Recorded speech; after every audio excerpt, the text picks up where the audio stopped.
अस्सलामुअलैकुम नाज़रीन, अल्लाह ताला से ये उम्मीद करता हूँ कि अल्लाह ताला ने आपको जहाँ पर भी रखा होगा अपने हिफ्ज़ अमान में रखा होगा। नाज़रीन, सैफुल्लाह नियाज़ी इंस्पेक्टर का मर्डर जो है ना, इसने लाहौर शहर में जो है ना खलबली मचा दी है। ख़ास करके जो पुलिस अफसरान है ना, उनके अंदर जो एक बड़ी तशवीश की लहर जो है वो दौड़ रही है और अजीबो गरीब किस्म की जो बातें हैं ना वो हो रही हैं। लोगों ने जो है ना इस वीडियो के ज़रिए जो है ना, यकीन कीजिएगा, इतने के व्यूज़ लिए ना, और कई ऐसे अफराद जो बेचारे हमारे हैं तो पेटी भाई, मैं उनको अपना पेटी भाई कहता हूँ, लेकिन वो जो है ना चूरन को इस तरह बेच रहे हैं। कल वो कभी वो जायब कुआ पे पहुँच जाते हैं, वहाँ पे जाने का कोई मकसद नहीं, कभी वो बाबू साहब को पहुँच जाते हैं। खैर जो भी है, इस पोस्ट ने जो है ना, या इस वीडियोज़ ने जो है ना इस वक्त खलबली मचाई है। मैंने जो केस की लीगल पोजीशन है उसको जानने के लिए, आपको पता है मियां अब्दुल मतीन कौन पूरी पाकिस्तान में या दुनिया में इनको नहीं जानता, बहुत बड़ा नाम है। और मैंने कल इनको कहा कि मैंने कहा मतीन भाई, आप जो प्रैक्टिस करते हैं ना, ये असल प्रैक्टिस ये है। बहुत बड़े बड़े लॉयर जिनको हम कहते हैं, मेरा अपना वालिद साहब जो थे इतने बड़े लॉयर थे, और वो ख़ुद बताते हैं, कहते हैं बड़ा वकील जो है ना कम पड़ता है, और जो मेहनत कर रहे होते हैं, जो अपनी तरक्की के मराहल को या मनाजिल को तय कर रहे होते हैं, तो वो इतनी मेहनत करते हैं कि आपकी सोच होगी। मियां अब्दुल मतीन इतने को दबंग, आप सबको पता है, मैं इनकी तारीफ़ या क्या करूँ, छोटा मुँह बड़ी बात हो जानी है। मैंने इनको बुलाया था, मैंने कहा मतीन भाई आपकी बड़ी मेहरबानी, थोड़ी देर के लिए आइएगा ताकि पब्लिक को हम थोड़ी अवेयरनेस दे सकें कि मामला क्या है। मतीन भाई आपका बहुत शुक्रिया कि आप तशरीफ़ लाए, मैं दिल की गहराई से जनाब का ममनून हूँ। शाद भाई शुक्रिया आपका। मतीन भाई आपने ये FIR तो स्टडी की होगी, इस FIR के अंदर जो है ना वही जिस तरह होती है कि भाई जो भी आपने पढ़ा इसी तरह के सारे FIR के अंदर मतलब उन्होंने लिखा होता है।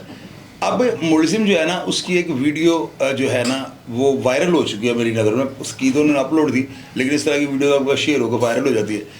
उस वीडियो के अंदर जो है ना वन शॉट पे ना आप एक चीज़ नोट करें, माशाल्लाह आप खुद टेक्निकल हैं, यही चीज़ें फ्रांसिक में सारी की जाती हैं, मैच की जाती हैं। वो वन शॉट में ना नियाज़ी की जो इंस्पेक्टर मरहूम है उनकी बॉडी से कैमरा सीधा ऐसे जाता है और कैमरा लड़के की तरफ आ जाता है। वो लड़का वहाँ पर कहता है कि जी मैंने मार दिया जी, ये मुझे गालियाँ निकालता था, मैं तंग आ गया हुआ था। अब वहाँ पे ना वो गिरफ्तार है, उसको हथकड़ी नहीं लगी, वो डॉल्फिन वाला बस वैसे से बाजू पकड़ा हुआ है कि जैसे वो यानी कि अभी कॉल हुई है, ये ताज़ा ताज़ा जो है ना वो कुआ हुआ है, बॉडी भी वहीं पे पड़ी है, बॉडी को अभी तक नहीं उठाया गया। अगर उसका रिश्तेदार या जिस तरह वो FIR पे कह रहा हम वहाँ पे मौजूद हैं, तो ये तो पॉसिबल ही नहीं। बेशक बंदा मर भी चुका हो, लेकिन अपने उसको उठाते भी हैं, कोशिश करते हैं कि उसको हॉस्पिटल ले जाएँ। तो FIR जो है वो तो मेरी नज़र में अगर मुझे अगर कोई मेरिट में पूछे तो वो तो क्लियर हो जाती है कि वो बंदे जो शाहिद बने हैं वो मौके पर मौजूद नहीं थे। अब इसमें आप इसको किस नज़र से देखते हैं? उसके बयान की मॉडर्नाइज सदी है, ऑडियो और वीडियो अगर फ्रांसिक मैच करते हैं तो मेरी नज़र में वो नाकाबिल तरदीद सबूत होता है। आप इसको किस नज़र में देखते हैं? शाद भाई बड़ी बदकिस्मती है, एक पंजाबी की कहावत है, ज़बान किंदी तो मनो मुँह बार कट में तीनों शहरों बार कटा। जी जी। सैफुल्लाह नियाज़ी का जिस तरह कत्ल हुआ है, शायद वो वीडियो वायरल ना होती तो ये कहते कि जी ये पुलिस मुकाबला करते हुए शहीद हुआ है। शायद ये इस तरह बताया जाता कि जी ये शहीद हुआ है पुलिस मुकाबला करते हुए। जी जी। जो भी हुआ उसका एक फेट था, उसकी किस्मत थी, वो हो गया। FIR की हद तक मैं बात करूं तो 21 जनवरी 2025 उस FIR के मतन के अंदर बताया गया कि 9 बजे ये कोई सैर सपाटे के लिए ऊपर छत पे मौजूद था और वर्जिश कर रहा था कि जी 10 बजे के करीब नीचे से अदील आया है, उसने गोली मारी है, बंदा मार दिया। FIR का जो कंप्लेनेंट है वो बाबर है, उसका बेटा सैफुल्लाह का। आपकी बात इस हद तक दुरुस्त है कि वो वन शॉट वीडियो है जिसके अंदर एक डॉल्फिन वाला मौजूद है, इवन के वहां पर एक वार्डन भी मौजूद है, वहां पर सैफुल्लाह नियाज़ी नीचे मरा हुआ मौजूद है। उसकी वीडियो के अंदर वो दिखाता है कि जी ये सैफुल्लाह मौजूद है और ये मारने वाला मौजूद है। बिल्कुल। इसकी हद तक उसका एक एतराफिया बयान आ जाता है वीडियो के अंदर। FIR की हद तक बात करूं तो 302 की FIR के अंदर 3 चीजें बहुत इंपॉर्टेंट हैं। पहले नंबर पे अगर कत्ल करने वाला एक है, मकतूल एक है, मौके पर वो मौजूद है और गवाह मौजूद है, FIR के अंदर कोई डिले नहीं है, तो एक मर्डर और एक मुलजम ये बड़ा स्ट्रॉन्ग मुकदमा समझा जाता है कानून की नजर में। और दिन का कत्ल अब उसके अंदर अगर उसका एतराफी बयान आता भी है, चाहे वहां पर इर्द गिर्द आपको गवाह नजर आए ना आए जो एफआईआर के अंदर मौजूद हैं, लेकिन वहां पर प्रोसिक्यूशन ने जो अपनी स्टोरी बनानी है वो यही कहना है जी वीडियो के पीछे मौजूद थे, वीडियो की साइड पे मौजूद थे या वीडियो के उस साइड पे मौजूद थे, लेकिन वो कहेंगे गवाह वहां पर मौजूद थे। अच्छा। अब मसला ये है कि हमने किसी तरीके से हम इस कत्ल को जस्टिफाई तो नहीं कर सकते कि सही हुआ है कत्ल। जी हाँ। किसी का भी कत्ल जो खिलाफ कानून है हम उसको कहेंगे ये इलीगल है। इलीगल। उसकी कई जो है सोशल जस्टिफिकेशन जरूर मिल सकती हैं कि जी एक बंदा गंदा है तो उसका मक्का फाते अमल हो गया, लेकिन उसकी एक भी लीगल जस्टिफिकेशन नहीं है कि क्यों कत्ल किया। कत्ल हो गया, एफआईआर की हद तक बात करूं मजबूत एफआईआर है। बदकिस्मती ये है कि अगर तो पंजाब पुलिस इसको सही तरीके से इन्वेस्टिगेट करेगी, बल्कि इन्वेस्टिगेशन तो है, वो 100% हर बंदे को पता भी है कि उसने जो किया है कार्रवाई की है, और इसको प्रॉपर ट्रायल दिलाएगी तो ये 100% इसमें सजा होगी इस बंदे को। अच्छा। 100% सजा होगी। मुझे ऐसा पता नहीं क्यों महसूस होता है, मैं आज इस वीडियो के तवासत से आपको बताऊंगा, इसको सेव करके रख लीजिएगा। जो वतीरा रहा है पंजाब पुलिस का कि किसी भी पुलिस वाले का जब कत्ल होता है तो पहले तो वो रूप देते हैं कि जी वो शहीद हुआ है। अगर पता लग जाए कि वो शहीद नहीं कत्ल ही हुआ है, उसके बाद भी कोशिश होती है पुलिस की कि किसी तरीके से जो कातिल है ना उसको फेयर ट्रायल ना दिलाएं बल्कि उसका इनकाउंटर कर दिया जाए। तो मुझे ऐसा लगता है कि कहीं ना कहीं पंजाब पुलिस वही हरकत करेगी और इस बच्चे का दिल का इनकाउंटर करने की कोशिश करेगी। ये मैं बताता हूँ तीन भाई, अगर ऐसी सूरत हाल होती ना तो आपको पता है मैं भी बड़ा बाज की नज़र रख के बैठा होता हूँ। उन्होंने सैफुल्लाह नियाज़ी का जो था ना जनाजा, वो नमाज जनाजा कम अज़ कम कुर्बान लाइन में ज़रूर करवा देनी थी। पुलिस वालों ने खुद जो है ना इस बात का एतराफ़ किया ना, अगर वो कुर्बान लाइन में उसको सरकारी प्रोटोकॉल के साथ नहीं उसकी नमाज जनाजा नहीं हुई तो मेरी नज़र में पुलिस वालों को इस चीज़ का पता लग गया। आप देखें ना इतनी वीडियोज़, इतने प्रोग्राम उसके ऊपर लोगों ने अपलोड किए हैं। आप कोई किसी का एक प्रोग्राम खोल लें, नीचे देखें लोगों ने कितनी गालियाँ लिखी हैं। लोगों ने नफरत का इजहार किया है, पुलिस से नहीं, सैफुल्लाह नियाज़ी से, करैक्टर से। मुझे किसी ने पूछा कि जी इंस्पेक्टर का कत्ल, मैंने कहा इंस्पेक्टर का नहीं, ये करैक्टर का कत्ल हुआ है। यानी उसकी वो मेरा चूँकि साहब वास्ता रहा है, एक मुकदमे में उससे मुझे इन्वॉल्व किया हुआ था, वो इतना यानी कि ना मैं क्या कहूँ, मरे बंदे को कहते वो खुद शर्म आती है। उसकी जो बॉडी लैंग्वेज थी ना वो इतनी को गलत थी ना। एक बंदा किसी को गाली निकालता है ना तो इतना बुरा नहीं लगता, और एक बंदा किसी को गाली निकालता है वो दिल करता है कि बंदा इसको चीर फाड़ दे। उसका लबो लहजा कुछ इस तरह का था कि वो बड़ा ही वाहियात वल्गर किस्म का जो लहजा था ना वो उस बंदे का था। अब आप ये देखें कि वो बंदा, वो जो जिस बच्चे के ऊपर ये इल्ज़ाम लगाया, आपको पता उसकी फैमिली पोजीशन क्या है? वो बेचारा है। एक बंदे ने बाहर से मलेशिया से मुझे रात को मुझसे नंबर मांगा उनका। मैंने कहा मैं आपको सुबह दूंगा। अभी मैंने उनका नंबर दिया है तो वो यानी इमदाद कर रहा है उनकी ना, उनके घर का ये हाल है। वो बच्चा, उसको पता भी है उसका बच्चा 4 महीने बाद होने वाला है, एक उसकी बेटी है। कितना को अक्का सत्ता होगा, आप इस चीज़ का अंदाज़ा लगाए ना कि गालियों से बंदा तो नहीं करता, गाली से बंदा नहीं मारता। वो 4-5 साल से सुन रहा था गालियाँ। ये वाक़या इस तरह हुआ है कि उसने एक दिन पहले इसको घर के नंबर पर फ़ोन किया, इसको मोबाइल पर कॉल किया, इसके फादर ने उठा लिया। इसके फादर ने फ़ोन उठाया, उसने उसके बाप को भी गालियाँ निकाल दी। इस चीज़ का ग्रिज जो है उसके जहन के अंदर था। तो मुझे ये बताएं, अगर ये चीज़ साबित हो जाती है, मिसाल के तौर पर, मुझे इतना तो नहीं मेरी प्रैक्टिस, तो क्या कानून में इसको कोई रिलीफ मिल सकेगा? देखिए, अगर ये चीज़ साबित हो जाती है ना तो वजह नाद मजीद मजबूत हो जाएगी। अच्छा, फिर इसके लिए नुकसान, यानी वो डेफिनेटली वजह नाद बहुत ज़रूरी है 302 के मुकदमे में, अब जितनी वजह नाद स्ट्रोंग होगी उतना ही इसके लिए हानिकारक साबित हो जाएगा ट्रायल के अंदर। आपने कहा कि ये इंस्पेक्टर नहीं बल्कि करैक्टर का कत्ल है। मैं कहूंगा कि ये एक इंस्पेक्टर का भी कत्ल है और एक करैक्टर का भी कत्ल है। उसकी वजह यह है कि एक आम बंदा अगर गालियां देता और उसका कत्ल हो जाता तो शायद अवाम को उसके साथ हमदर्दी होती, ठीक है, लेकिन ये एक पुलिस वाला जिसने गालियां दी और कत्ल हो गया, इसके साथ अवाम की हमदर्दी नहीं। उसकी वजह यह है कि अवाम रोजाना देखती है, पुलिस वाले आते हैं, अगर कोई रेडी बान है उसकी रेडी उठाते हैं, गालियां निकालते हैं। अगर कोई बंदा है जिसने कोई इंक्रोचमेंट की हुई है उसके पर पर्चा देना तो अलग बात है, उसका सारा माल लूट के ले जाते हैं। अवाम देखती है कि अगर ये किसी मुकदमे के अंदर झूठे भी पकड़े जाते हैं तो तफ्तीशी पैसे लेकर फांडा भी लगाता है और गालियां भी निकालता है। अवाम देखती है कि बदकिस्मती से अगर कोई सीआईए के हाथ चढ़ जाए तो वो नंगा करके करंट लगाते हैं, गालियां निकालते हैं। अवाम के बड़े तलख तजर्बात हैं शाहद भाई। ये बात तो दुरुस्त है। ये सिर्फ करैक्टर का कत्ल नहीं हुआ, ये एक इंस्पेक्टर का कत्ल हुआ है जिसका करैक्टर खराब था, और इसके ऊपर पूरी अवाम इसलिए हमदर्दी नहीं दे रही क्योंकि अवाम ने पुलिस का एक ऐसा रवैया देखा है जिसके खिलाफ अवाम कुछ कर ही नहीं पा रही। कुछ कर नहीं। उसकी वजह क्या है? मान लीजिए कि एक पुलिस वाले ने आपके साथ बदतमीजी कर दी, जी जी, अब आप उसके खिलाफ एसपी डिसिप्लिन को दरख्वास्त देते हैं, अमूमी तौर पे यही होता है, ऐसे ही होता है। आप दरख्वास्त देते हैं, एसपी डिसिप्लिन कहता है कि जी ये पिटिशनर हरासा करने की कोशिश कर रहा है, यानी जो दरख्वास्त दहिंदा है पुलिस महकमे को हरासा करने की कोशिश कर रहा है। कभी भी एसपी उसके खिलाफ कार्रवाई नहीं करता, वो आके सीसीपीओ के पास जाता है, सीसीपीओ भी कहता है जी एसपी से रिपोर्ट तलब करवाते हैं, और एसपी कहता है कि ठीक है जी मेरा बंदा है, मेरा एसएचओ है, मैं इसके खिलाफ कार्रवाई नहीं करूंगा। बदकिस्मती से वही बंदा जब हमारे जैसे वकीलों के पास आता है, हम कहते हैं आओ जी बाई, ये बाई भी लाइए, पिटिशन लगाते हैं, x officio justice of piece के पास जाते हैं, x officio justice of piece कहता है कि जी मैं ऑर्डर खुद नहीं करूंगा, मैं पहले पुलिस से कमेंट्स मंगवाऊंगा। वो दोबारा एसपी से कमेंट्स मंगवाता है और एसपी यही कहता है जी पिटिशनर हमें हरासा करने की कोशिश कर रहा है और मेरा पुलिस वाला इसमें गलत नहीं है। वो 22 से 22 भी खारिज होती है, वो हाई कोर्ट जाता है और हाई कोर्ट कहती है कि जी ex officio justice of peace ने पुलिस रिपोर्ट के ऊपर फैसला किया है, although police report is not ipse dixit, लेकिन फिर भी फैसला ठीक है, तो वो डिसमिस हो जाती है। अब वो बंदा आके लगाता है इस्तगासा, तो जब वो इस्तगासा लगाता है, जितनी देर में इस्तगासे का फैसला होना उतनी देर में उसके ऊपर 4 पर्चे हो जाते हैं। ये एक करैक्टर का नहीं, एक इंस्पेक्टर का कत्ल हुआ जिसका करैक्टर खराब था, और वो तमाम उन करैक्टर्स की अक्कासी कर रहा था जो करैक्टर्स वर्दी के अंदर मौजूद हैं पूरे मुआशरे के अंदर। यही वजह है कि अवाम को हमदर्दी नहीं है, अवाम इस कदर रख चुकी है कि इनके खिलाफ कोई कार्रवाई नहीं हो सकती।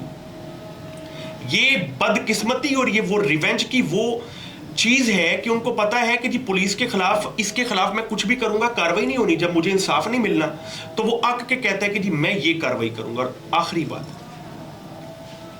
मैं शाहद भाई आपकी एक वीडियो देख रहा था आपका, बल्कि कल ही एक प्रोग्राम चला, ना सिर्फ आम लोग देखते हैं, हम वोकला आपका प्रोग्राम बड़े शौक से देखते हैं। जी जी, आपने कहा कि मैं इंस्पेक्टर सैफुल्ला नियाजी, उसने आपके ऊपर चर्च का झूठा पर्चा भी दिया था। आपने 6 साल वो ट्रायल भुगता और आप उसमें बरी हुए क्योंकि वो झूठा पर्चा था। जी हाँ। आपने उसको बड़ी इज्जत दी उस बंदे को, और आपने उस वीडियो के अंदर ये भी कहा कि मैं मरते दम तक पुलिस वालों के साथ खड़ा हूं, यही कहा आपने? बिल्कुल कहा। बहुत अच्छी बात है जी।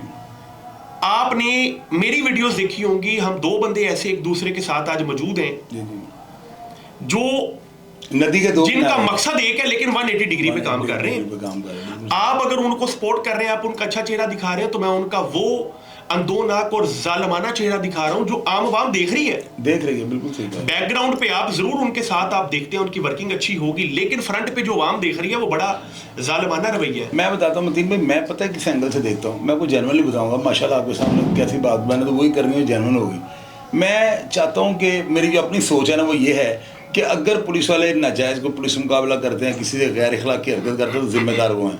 रोज़े क़यामत वाले दिन हमारा गिरबान किसी ने नहीं पकड़ना।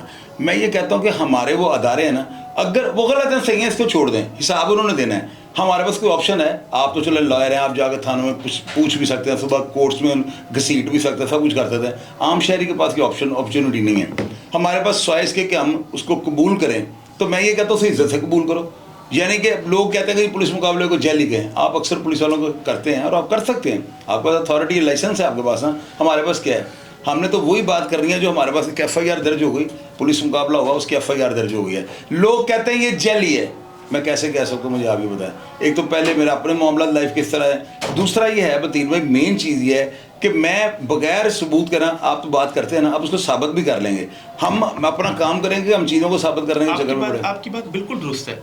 मैंने कहा शाहद भाई आपका और मेरा मकसद सेम है। मकसद सेम, हम दोनों चाहते हैं मुआशरे के अंदर इंसाफ कायम हो। हम दोनों 180 डिग्री पर इंटरव्यू कर रहे हैं, जी जी, 180 डिग्री पर अपनी वर्किंग कर रहे हैं। जी जी। ये जो कत्ल हुआ है ना, ये मुआशरे में मौजूद अदम बर्दाश्त की वजह से हुआ।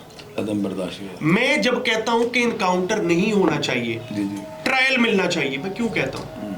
उसकी वजह यह है कि अगर कोई गुनाहगार है ना, उसको कोर्ट में आप साबित करें, और कोर्ट में अगर वो साबित हो जाता है, फेयर इन्वेस्टिगेशन के बाद, फेयर ट्रायल के बाद, आप उसको सजा दें। लेकिन आप यहां पर देखते हैं कि कई इनकाउंटर स्पेशलिस्ट हैं वो बड़े धड़ल्ले से आके अपनी वीडियोस के अंदर कहते हैं कि जी मैं 2 साल जो 46 बंदे मारते हैं। मैं एक चीज़ ना मतीन भाई आपको बताता हूँ, मैं अपनी एज के हिसाब से जो है ना, तजर्बे के हिसाब से कोई बात बताऊँगा। लाहौर शहर जो है ना, इसका एक अपना मिजाज है। बाकी शहरों के अंदर एक कांस्टेबल या जो इंस्पेक्टर है ना, वो किसी थाने में लगा हुआ है ना, तो यकीन करें वो थाना नहीं, वो बल्कि उस ज़िले का बादशाह है। ये जो है ना, ये एक मिजाज का शहर है। यहाँ पे अभी भी रवायात जो है ना लोग वो चलाते हैं। एक बंदा करोड़ रुपए की गाड़ी पे जा रहा है, वो चिकड़ छोले खाने के लिए बाहर निकल आएगा, फट्टे पे बैठ के खाने शुरू कर देगा। लोग रवायात को नहीं छोड़ते।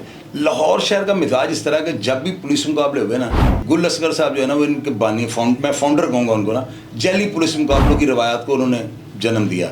उनके बाद जो है ना, एक से बढ़ के एक जो है ना पुलिस अफसर आए हैं। ये जितने भी चौधरी शफकात साहब, राना, जितने भी पुलिस है ना, सारी उनके बाद आई है। स्टार्ट वहाँ से हुआ है। जब पुलिस मुकाबले होते थे ना, जुर्म की रेशो, जुर्म का जो है ना ग्राफ नीचे आ जाता था। जो ही पुलिस मुकाबले बंद होते थे, फिर वही काम शुरू। अभी तो जो है ना, 2 चीज़ें हो रही हैं। एक तो पुलिस मुकाबले भी हो रहे हैं, फिर बुराई जो है ना, क्राइम नहीं रुक रहा, क्राइम बढ़ता जा रहा है। वजह जो है ना, माशरती हालात जो है ना, वो बहुत ज़्यादा काउंट करते हैं। बेरोज़गारी है, हर बंदा वेला है। अब एक बंदा, 3 उसकी बेटी हैं। मुझे आप एक बात बताएं, हम लोग तो घर में बैठे हैं, अल्लाह ताला रुकी सुखी दे रहा है हमें, तो वो क्या करेंगे? उनका एक बच्चा है, वो घर में डिप्रेशन का शिकार हो चुका है। वो कहता है तांगा मत बजांगा मत। अब ये देखें, मोटर मैकेनिक था, अच्छी खासी इसको रोटी मिल रही होगी ना, क्या हुआ? डिप्रेशन का शिकार था। मैं तो ये कहूँगा, यहाँ पे वो घर चेंज कर सकता था, दुकान छोड़ सकता था, क्यों उसने कत्ल करने का फैसला कर दिया? मुझे ये बताया ना, ये हमारे अंदर वो चीज़ है जो हमें मजबूर कर देती है, और इसको हम फेस नहीं कर सकते, या साबी कमज़ोरी आप कह सकते हैं। आपकी बात बिल्कुल दुरुस्त है। आपने कहा कि माशाल्लाह ये जो है पुलिस वालों को जो है ना, अपना वतीरा चेंज करना चाहिए। अक्सर मैं आपको प्रोग्राम देखता रहता हूँ, बल्कि बड़े शौक से देखता हूँ। आप कहते हैं ना कि आपने मुझे कल कहा कि आपको, मुझे कुछ नहीं पता, मैं आपसे सीख रहा हूँ। बाई गॉड, आप जिस तरह बात करते हैं ना, बात समझ आ जाती है, और ये अवेयरनेस होती है। एक बात मैं करता जा रहा हूँ, उसकी समझ ही किसी को ना उसका फ़ायदा। बात करना और समझाना ज़मीन आसमान का फ़र्क है। तो मैं बड़ा शौक से आपको प्रोग्राम देखता हूँ। तो मैं अब ये चाहता हूँ कि मुझे आप सिर्फ ये बताएं कि ये जो लड़का है, इसके साथ आप यानी सजाए मौत देख रहे हैं आप इसकी, या 25 साल सजा का भी इसका कोई सीन बन रहा है? सजाए मौत की तरफ शायद मामला नहीं जाएगा। अच्छा जी। हाँ, शायद थोड़ी सी सिंपथी का एलिमेंट आ जाए। अच्छा। क्योंकि वजह नात तो ज़रूर है, लेकिन उस वजह नात के पीछे एक फौरी इश्तियाल है। फौरी इश्तियाल का मतलब क्या है कि गाली निकली और फौरी तौर पर एक ऐसा इश्तियाल पैदा हुआ जिसकी वजह से उसने शूट कर दिया। राइट। इसकी वजह से शायद एक जो इनकार्सरेशन का एलिमेंट है, और फिर कोर्ट का जो एक तरीकेकार है इन लोगों के साथ, वो यही है कि इनको उम्र कैद हो जाए।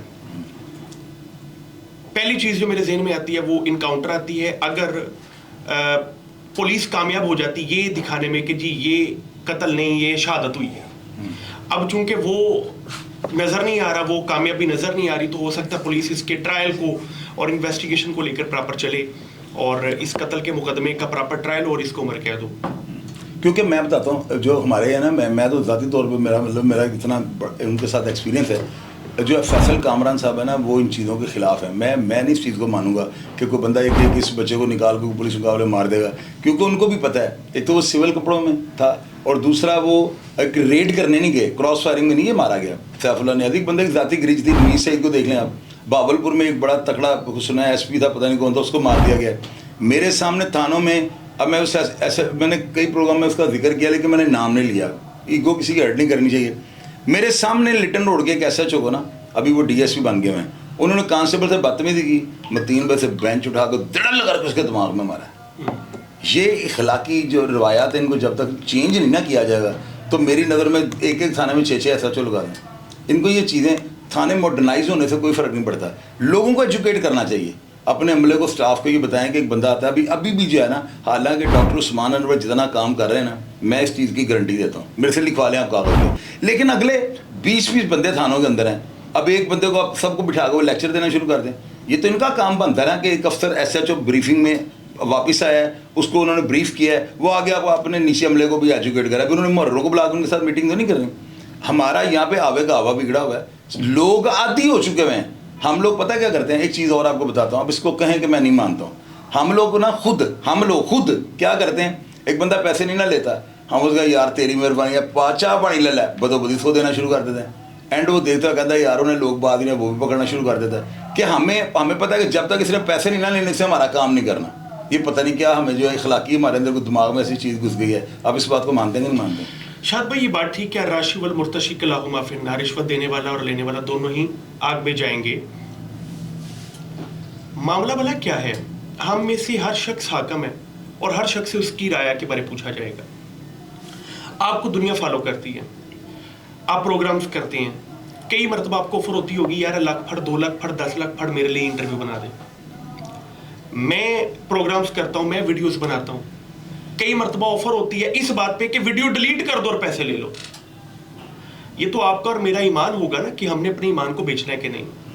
रिश्वत देने वाला हर जगह मौजूद है, लेने वाले ने देखना है कि वो जिस रुतबे पे बैठा हुआ है और जिस रुतबे पर वो बैठकर जिसने इंसाफ फराहम करना है, अगर वो रिश्वत लेगा तो देने वाला पहले आग में जाएगा या लेने वाला पहले जाएगा?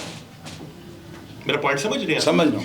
अब रिश्वत देता वही है जो फंसा हुआ है, जो लेता है वो फंसा हुआ नहीं है। मेरा पॉइंट समझ रहे हैं? समझ लो।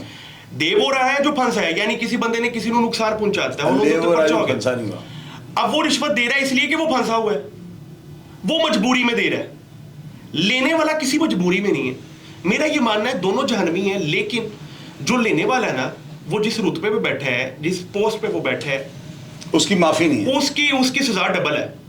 उसने पहले जाना है, बाद में दूसरे ने जाना, राइट। दूसरे नंबर पे कई ऐसे मामला हैं जो जायज हैं, जैसे मीटर घर का नहीं लग रहा, आप वापडा को दरख्वास्त देते हैं, वापडा मीटर नहीं लगाता, आप दूसरे बंदे की बिजली लेंगे तो बिजली चोरी का पर्चा हो सकता है, आप डायरेक्ट तार लगाएंगे बिजली चोरी का पर्चा हो सकता है।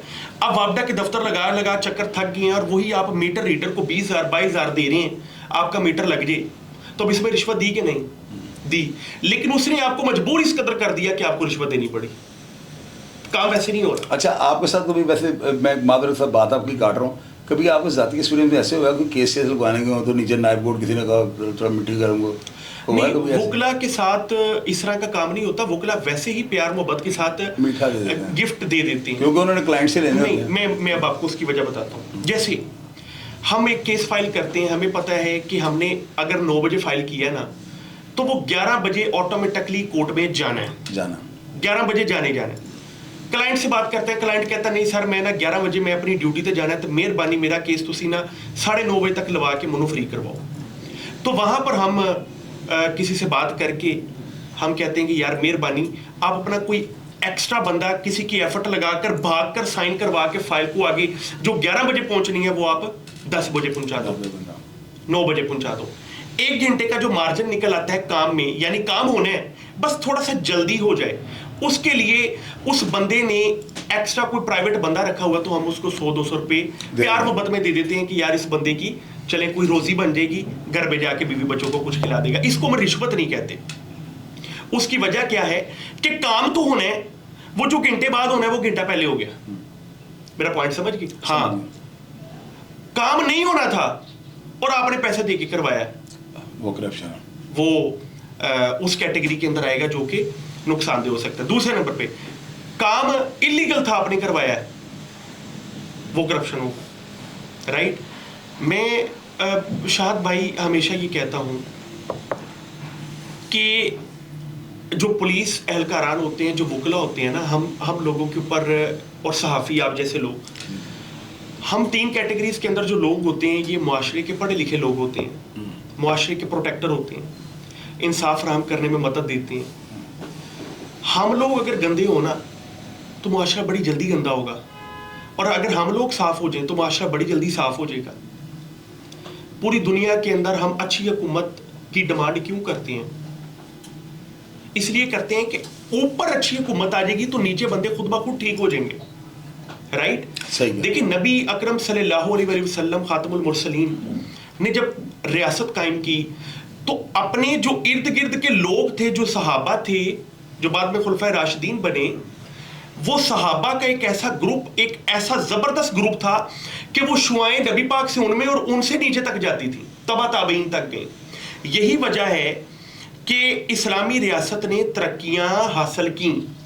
मैं ये समझता हूं कि जो पौध होती है वो ऊपर एक लीडर ने देनी होती है, और लीडर अपनी शुआएं देता है नीचे, और वो अपनी टीम के साथ मिलकर काम करता है, जिसके साथ आम बंदों को एक मैकेनिज्म के अंदर ला के एक रियासत कायम होती है। सही है। पुलिस, वकला और सहाफ़ियों का काम है कि इंसाफ के लिए काम करें, अपने इखलाक को बेहतर करें।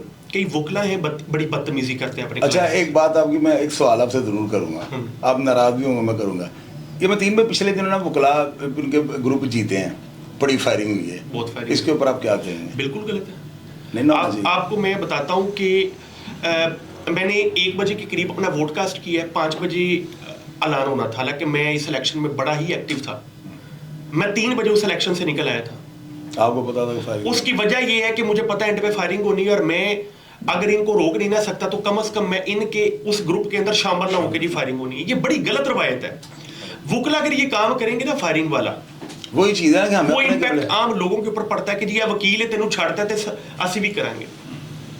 वकला को अपना मुआशरे में एक ऐसा रोल प्ले करना पड़ेगा कि वकला की लोग रिस्पेक्ट करें और वकला लोगों की रिस्पेक्ट करें। सही बात है। ये जो इज्जत है ना सर, ये एक लेन देन का नाम है। मैं आपकी इज्जत करूंगा, आप मेरी इज्जत करेंगे। मैं आपकी इज्जत नहीं करूंगा, मेरी नहीं करेंगे। सही कह रहे हो, ये है पॉइंट। सही कह रहे हैं। अच्छा, मैं अभी आपसे ये आखिरी सवाल ये करूंगा कि सैफुल्लाह नियाज़ी के साथ आपका कभी राबिता हुआ है? कभी मिले हैं आप जिंदगी में इसको? नहीं, मेरा कभी मुलाकात नहीं? कभी नहीं। आपके जानने वालों ने तो आपको बताया होगा क्यों लोग बड़े इसके लोगों ने खिलाफ- बताया। क्या कहते हैं इसके बारे में? वो लोग यही कहते हैं कि जी बंदा बदतमीज था। अच्छा, मक्काफाती अमल हुआ है, लीगल जस्टिफिकेशन नहीं है इसके कत्ल की, सोशल जस्टिफिकेशन बड़ी। अच्छा मतीन भाई, आखिरी बात में ये बताएं कि थानों के अंदर सबसे पहले अगर कोई इब्तदाई काम होने की ज़रूरत है, यानी कि जो सबसे पहले बहुत ज़रूरी है, वो कौन सा है? झूठे पर्चों का खात्मा। कैसे होगा? मैं आपको सिर्फ एक अब एक example बंदा आगे, दूंगा। अब आपके साथ कोई क्लाइंट हो, आप थाने चले हैं, आपकी FIR दे, मैं आप ही को सवाल करता हूँ, क्या होगा थाने के अंदर? सुबह सारा थाना कोर्ट में पेश हुआ होगा, मेरे क्लाइंट के ऊपर FIR हो जाती है। आपका मतलब वकील किसी के क्लाइंट पे, मैं आपको नहीं कह रहा हूँ। यानी वकला के ऊपर FIR हो जाती है। नहीं, आपके किसी क्लाइंट ने FIR दर्ज करवानी है, वो थाने जाकर दरखास्त देता है, FIR नहीं होती, तो क्या होगा? सुबह 22 से 22 भी करेंगे, पुलिस वालों को बुलाएंगे, उनको खींचेंगे? नहीं, हमारी अगर FIR ना दर्ज हो तो हम 22 से 22 भी फाइल करते हैं, पुलिस वाले नहीं आते, उसमें रिपोर्ट आती है सिर्फ। हाँ, हम पहला भाई कमेंट्स वगैरह नहीं मांगते हो? नहीं, वो कमेंट्स ही आते हैं ना, हाँ पुलिस जी। वालों को नहीं तलब किया जाता। अच्छा। उसके अंदर जज साहब ने ये देखना होता है, x officio justice of piece जिसे हम कहते हैं, उसने सिर्फ ये देखना है कि एप्लीकेशन के कंटेंट्स के अंदर कोई कग्निजेबल ऑफेंस मेड आउट हो रहा है कि नहीं। अच्छा, और जो कग्निजेबल ऑफेंस मेड आउट हुआ है उसके पीछे कोई छोटा मोटा एविडेंस अवेलेबल है कि नहीं। अगर हो तो जस्टिस ऑफ पीस पर्चे का ऑर्डर कर देता है और वो पुलिस बाउंड होती है पर्चा नहीं, देने। लेकिन मतीन भाई यहाँ पे ये भी तो है ना, ये चीज़ मैं मेरे अपनी एक्सरसाइज में कई दफ़ा मैंने ऐसे देखा है कि अगर तकड़ा वकील चले जाए कोर्ट में जाकर, जैसा वो थोड़ा कई रिक्वेस्ट करे मेरा जाती है, तो वहाँ पे पर्चे का ऑर्डर वो करवा लेते हैं। और मुझे आप ये बताएं कि ये कैसे कोई ताकतवर बंदा जाता है, किसी का असर रसूख, वो अपना असर रसूख इस्तेमाल करता है,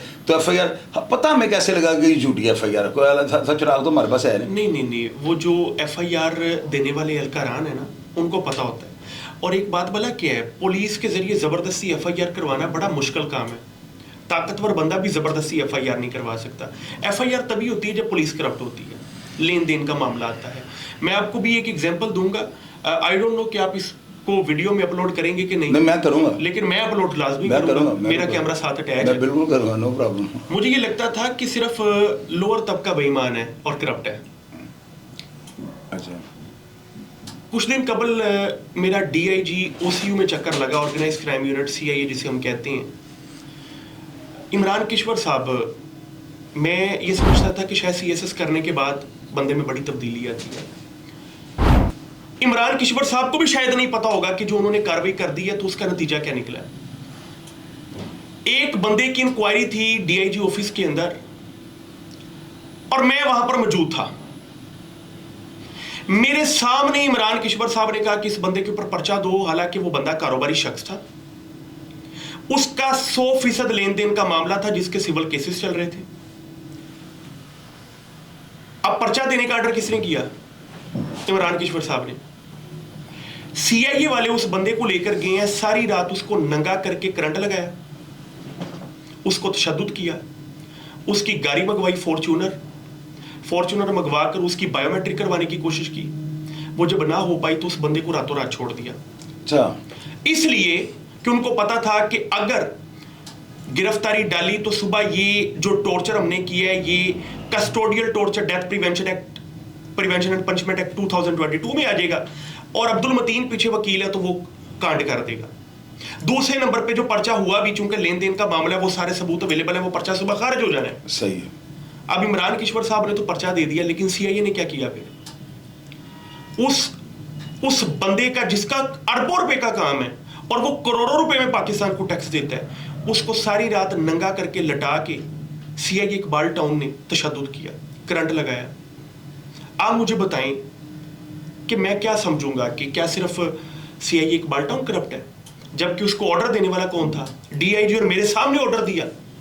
अब शायद डीआईजी साहब को ना पता हो कि उन्होंने तशद्दुद करना है, उन्होंने तो पर्चे का ऑर्डर दिया, लेकिन उनके गलत ऑर्डर की वजह से करप्ट अफसरान ने आगे एक मासूम बंदे के साथ क्या किया।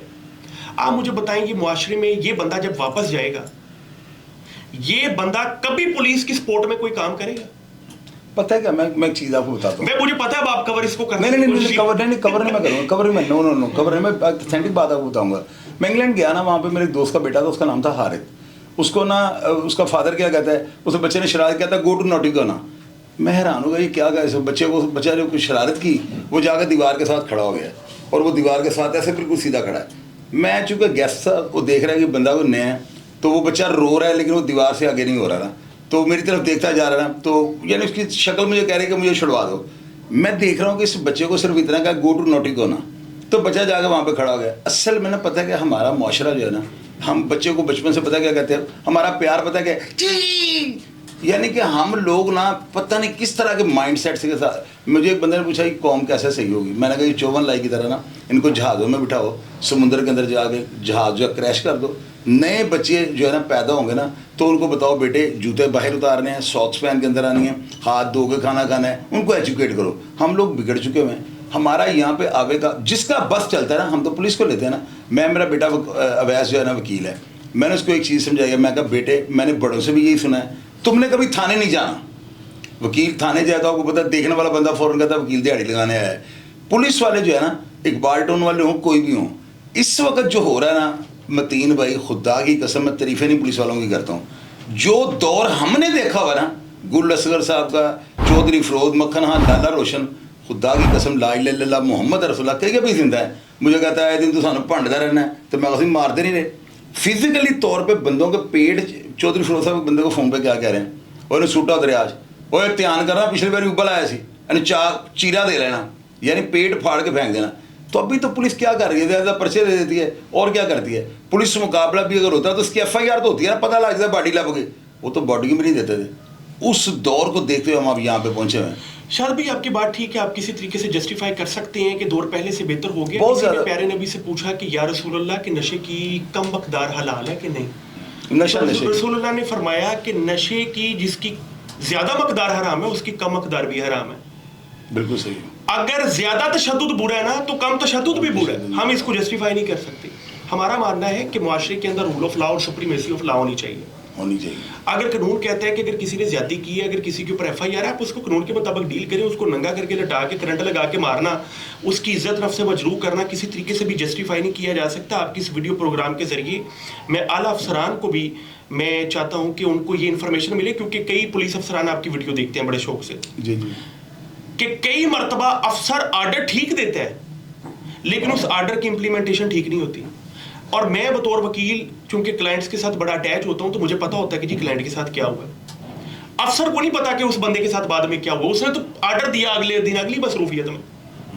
तो यहां पर यह देखना पड़ेगा कि जब तक अकाउंटेबिलिटी अपने छोटे अफसरान की ना की गई, तब तक मुआशरे के अंदर यही अदम तशद्दुद, अदम बर्दाश्त रहेगी और तशद्दुद होता रहेगा। और फिर लोग गाली निकलने पर यह नहीं कि वो इस्तगासा करेंगे या कोई FIR कटवाएंगे, वो गाली निकलने पर गोली मारेंगे। नाज़रीन, ये आज का हमारा प्रोग्राम था। आपने यकीनन कई ऐसी बातें सुनी होंगी, कई ऐसे होशरुबा आपने इंकशाफात जो हैं वो लाजमी सुने होंगे।